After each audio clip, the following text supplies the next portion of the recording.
Hello, everybody. My name is Beckwith, Paul Beckwith, and I have a special guest today, Newton, and this is Bunny Rabbit, one of Newton's favorite toys. Is my video that boring, doggy? So, there's a new report that came out recently on global tipping points. It's by it's organized by Tim Lenton at the University of Exeter. And it's an updated report, the 2025 version on the 2023 report, which was the first one on global tipping points by Lenton's group. A very extensive report.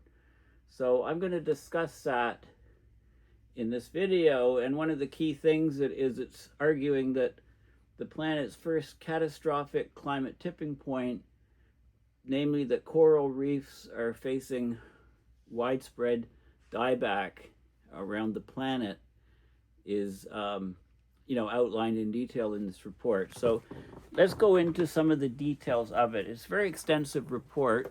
I think it's something like 370 odd pages, and there's a summary which is about 50 pages or so. So I'm not going to go into all of the details of this report. I'm just going to outline some of the highlights and bring your attention to it. It's worth reading, or at least specific sections. If you're specifically interested in, AMOC collapse or in, glacier collapse. There's a case study on the Mendenhall Glacier in Alaska, on the AMOC, on the Amazon rainforest, etc. So this is an article from The Guardian last week, or within the last couple of weeks. Planet's first catastrophic climate tipping point reached, with coral reefs facing widespread dieback. And, we're about 1.5 Celsius already, right? We're over 1.5. And they're arguing unless we reduce global heating to 1.2, warm water, is this going to happen? Well, emissions are still heading way up at faster accelerating rates. So this is like a pipe dream, really. So basically, we're losing warm water coral reefs. They won't remain at any meaningful scale. This report is extensive. There's 160 scientists that have contributed from 23 different countries. Okay, so we're getting basically bleaching. The water's just too warm. The polyps that are in a symbiotic relationship with the coral leave. They provide those vibrant colors, and that's what living coral is comprised of, this symbiotic relationship. And without the algae, the polyps in the coral, then the coral basically bleaches. The natural color comes out, the calcium carbonate content, and it basically dies. And it's covered up with other types of algae and basically erodes away in the ocean. So we're seeing long-term decline, of course, in coral. Greenhouse gas emissions keep going up, warming keeps going up. So this is what they're arguing is the first catastrophic tipping point. These reefs are facing long-term decline, risking the livelihoods of hundreds of millions of people.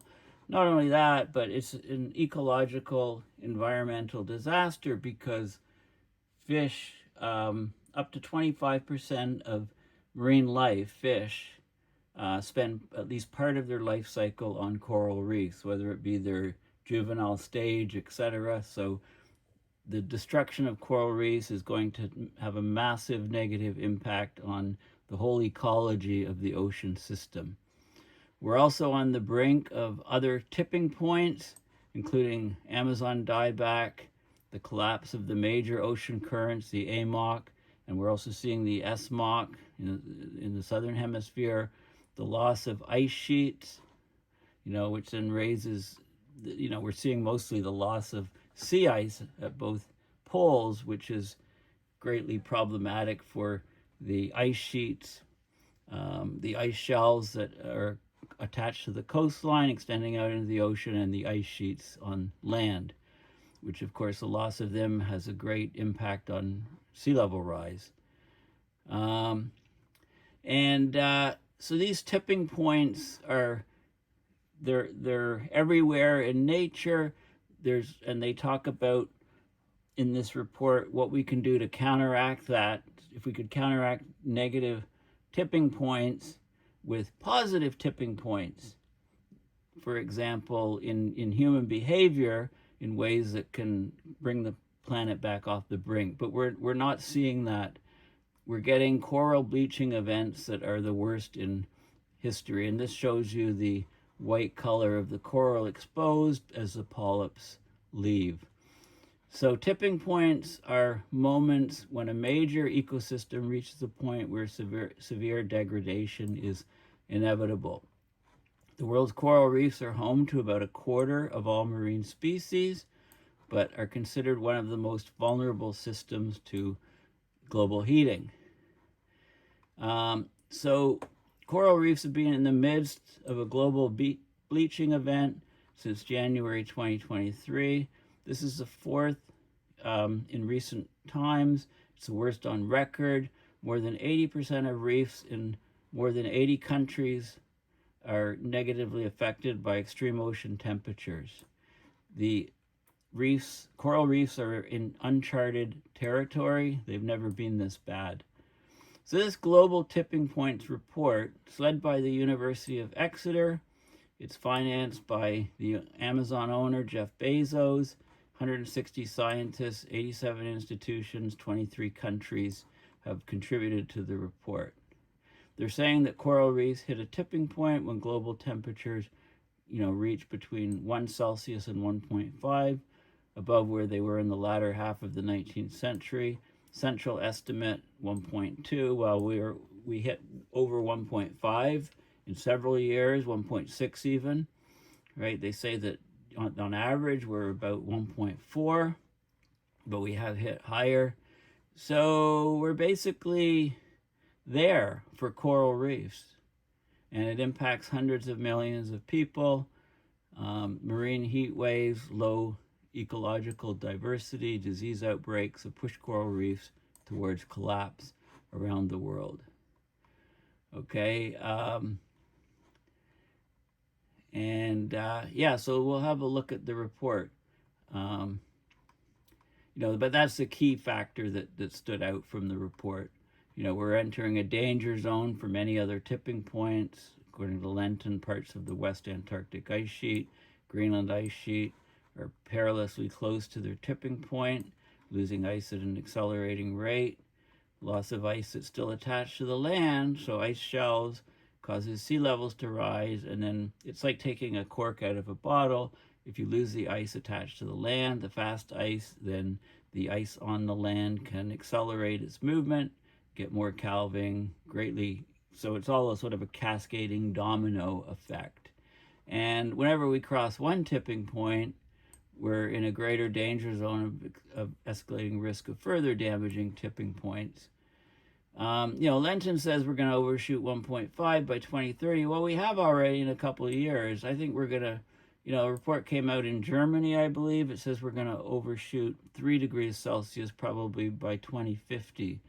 So we're in a very dangerous situation in terms of climate change.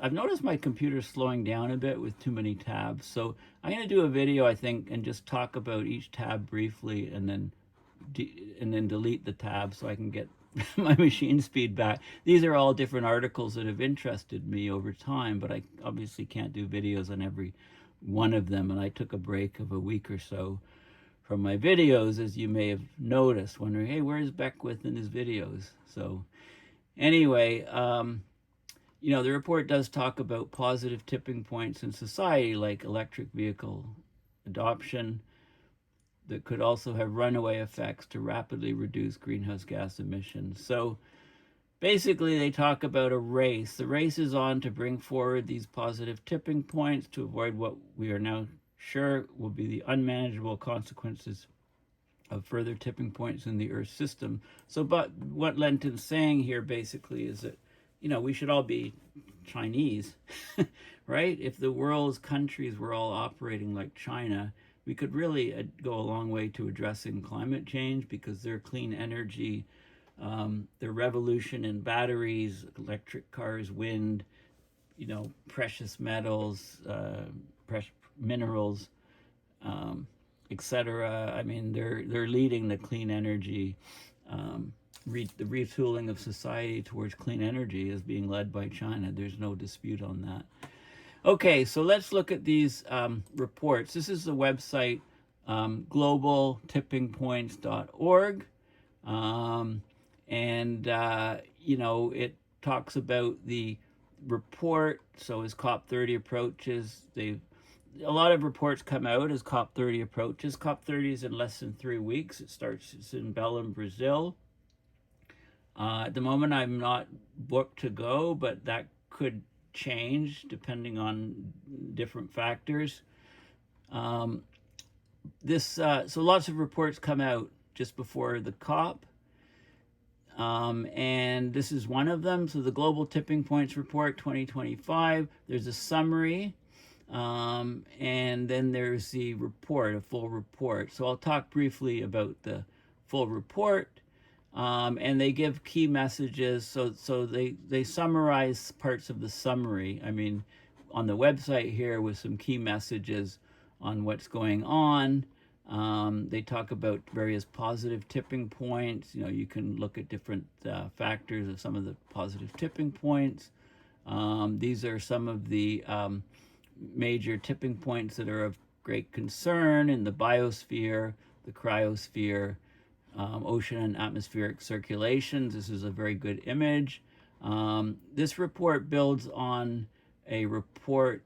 The first version of this report was in 2023, 2 years ago. Okay, so basically this is an update of all of those things. So this is a summary report. It's 46 pages, but I'm going to look at the first.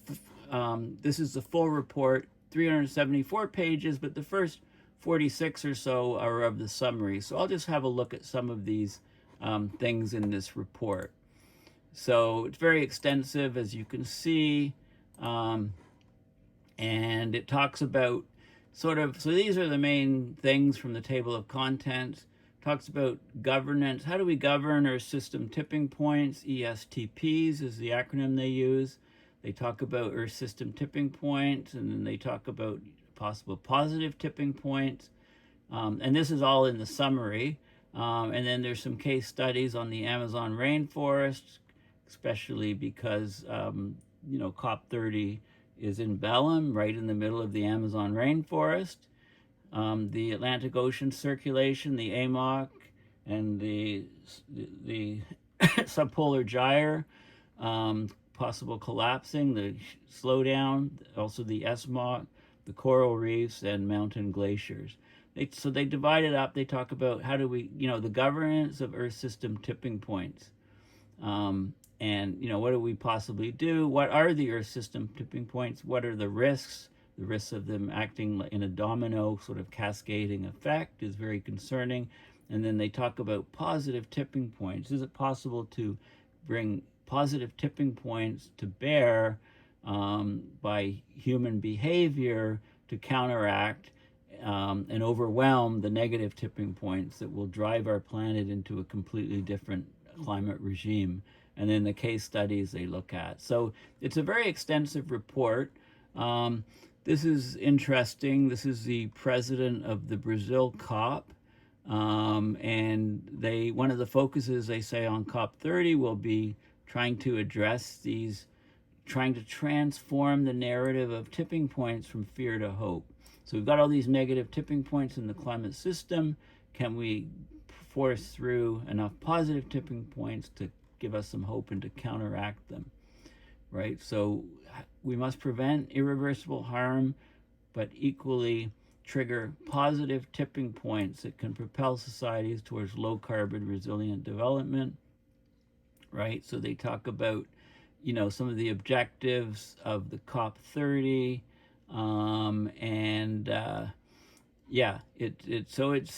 it's interesting. The time to act is now. United, we can reverse the dangerous trend toward a sequence of system collapses and domino effect. By, this is how do we prevent a devastating chain reaction of negative tipping points in the climate system? Let us trigger instead a chain of action for exponential low carbon and climate resilient solutions worldwide. Okay, obviously this is not happening. It seems to be going the opposite direction, but this is a good image here. The risk of Earth system tipping points, so it's all to do with, of course, the warming. As we get more warming, we can cross thresholds of tipping and get very bad things happening. So the recent German projections, some work showing that we're likely to hit 3 Celsius by 2050. We've already passed 1.5 a number of different years, although they show current level of warming is here. They say the average is 1.2, but we've already reached 1.5, right? This is the Paris range here, current level of warming. And so we're already basically past the point of coral reefs die off. This has been passed. We're losing coral reefs all around the world. The only exceptions are some deep water coral reefs where the water's cooler, right? It's deeper down. This is coral that's adapted to lower light levels, deep water corals. These are the projections for or ranges from when we could have collapse of the West Antarctic ice sheet. So there's a broad range. There's a lot of uncertainty. We just don't know for sure. But what we do know is if we reach 3 Celsius in 2050, 25 years, we're going to be passing all kinds of tipping points. So this is the subpolar gyre, the SPG, North Atlantic. This is the AMOC, wider variation. AMOC slowing down. SPG is likely to collapse first. Mountain glaciers retreating, but tipping points are being reached. And then the Amazon rainforest dieback, it shows another fairly big spread. But anyways, as the warming increases, bad things are cascadingly happening more and more quickly. These are some of the positive tipping points in this state. So this is the adoption or market share. So you have technologies introduced and you get a sharp acceleration of the technologies. If they save money, they're cheaper than existing things, and then you get a stabilization. So they show where we are on this curve for various technologies. So like battery electric cars, Norway, huge, it's reached a sort of very, very high level. In Norway, they're phasing out internal combustion engine cars, so it's way up here on this sharp cusp here of acceleration. Battery electric cars, China, solar PV, offshore wind, all these things are dominated by China. Battery electric cars, UK, EU, USA's further behind, electric trucks, and then other different techniques, okay? So there's lots of good graphics in this. And then they talk about some of the key messages. So this is also in the summary. New reality, Earth's climate and nature are already passing tipping points as we approach, we've reached 1.5 basically, and we're approaching these tipping points. So risk is getting higher and higher. It's escalating. They talk about the AMOC collapse risks and how it would affect, climate on large parts of the northern hemisphere, and have global effects. How do we prevent tipping points? Right. So there's lots of different graphics on these things, but I'm not going to dwell on those. Just wanted to give you a good overview. Cryosphere tipping points, biosphere tipping points. Right, and there's lots of these images. So this is, I've shown you this already. This was on the website. This is the Earth system, parts of the Earth system identified in this report is featuring tipping points. So you can see on the map what the different tipping points are. So Greenland ice sheet, the ocean currents, the Amazon rainforest, etc. There's all these things. So the subpolar gyre is right up here, and we're already seeing a global warming hole or a cool area of the ocean here, which is very strongly suggestive that the AMOC is slowing down. the Gulf Stream's not extending up into that region like it used to. So there's all different elements of the Earth system. They're identified in this particular image, and this is the I showed you this. These are some of the positive tipping points, and this is all part of the summary still. And then you go into the nitty-gritty and the details of the report. Okay, so this was all summary prior to here, and then it goes into the different details of things like and governance, Earth system tipping points, governance for that, like what do we do? So there's loads of stuff in this report. Different phases. Pre-tipping here, you can think of a tipping point as a ball pushing up a hill, and then once you pass the peak of the hill and you start accelerating downward, you reach an alternative stable state. Basically, you pass. This is like the threshold to pass the tipping point. So it's a good analogy that's often used, or a good metaphor.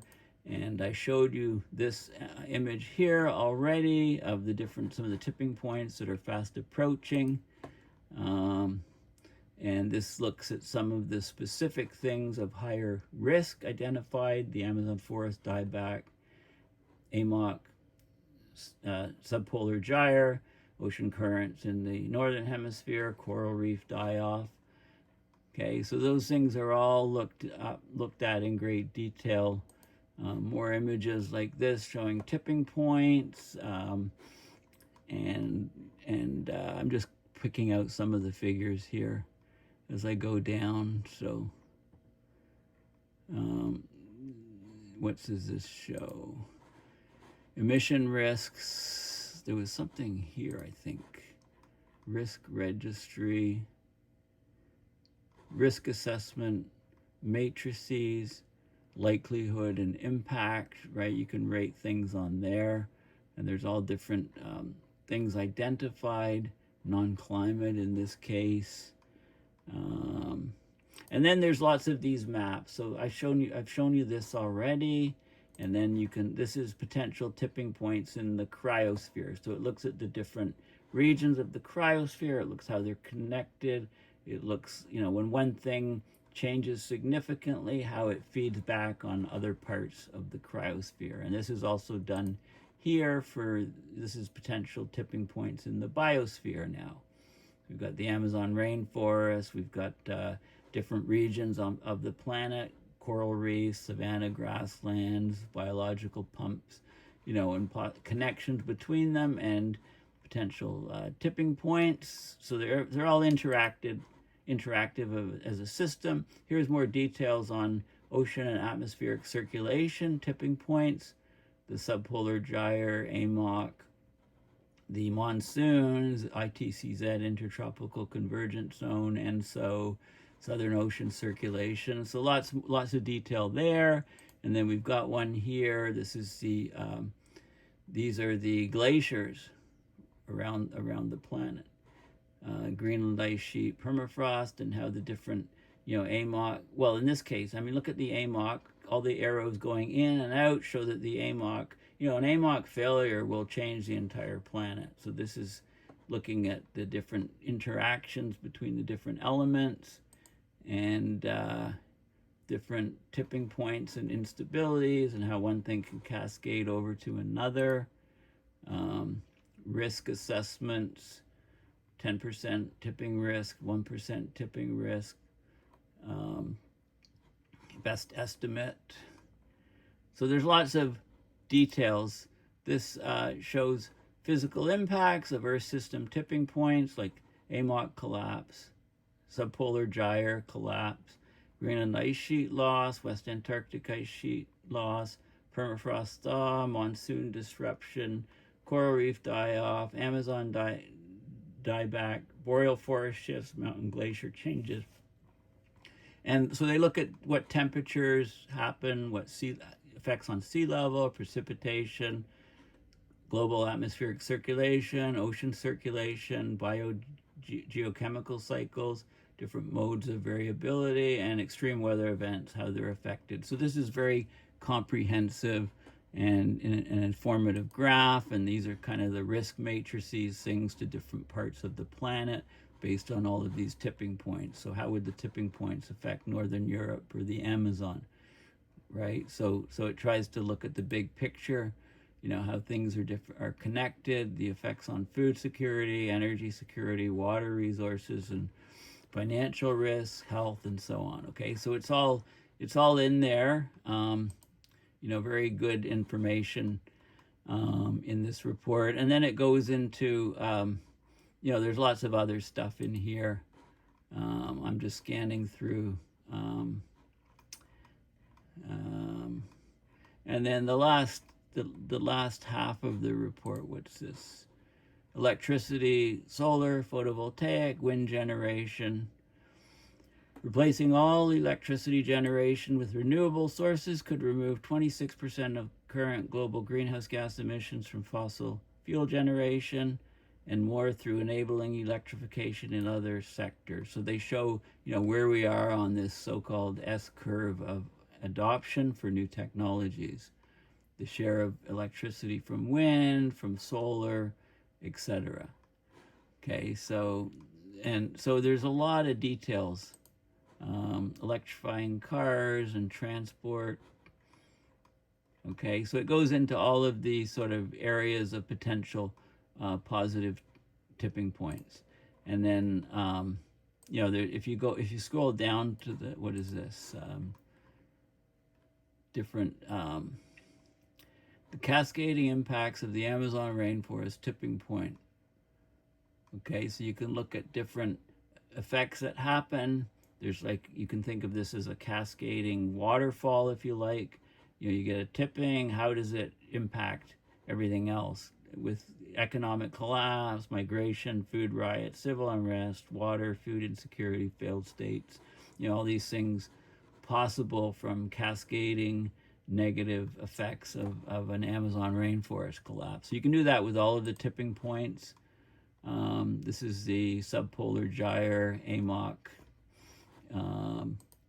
Right, so there's lots of details and references to peer-reviewed papers, and there's, like I say, they do case studies, reefs, the Mendenhall Glacier, the Amazon rainforest, stuff like that. So mountain glaciers.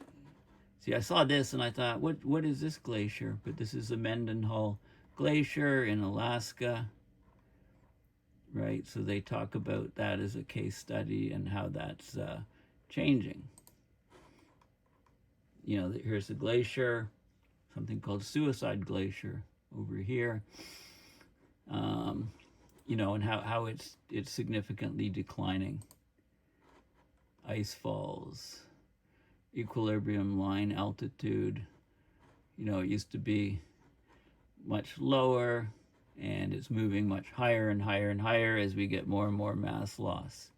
Eventually the whole glacier can vanish basically in the end. So different impacts and so on. So they go into great detail on that. And then about the last 100 pages, I think, is mostly contributing appendices, contributing authors and their affiliations and so on. So anyway, this is a very, so what we've got here is we've got a very detailed report, just came out, organized by Exeter, funded by lots of different people, on Global Tipping Points 2025, and it builds on the report with the same name from 2023. So anyway, thank you for listening. Please consider going to my website, paulbeckwith.net, and donating to PayPal to support my research and videos. And in the description, I mention all of the different social media platforms where I post information and so on. So if you're on these platforms, you can make sure you follow me. My handle on most of those platforms is just Paul Beckwith, no spaces. Okay, well, thank you for listening, and bye for now.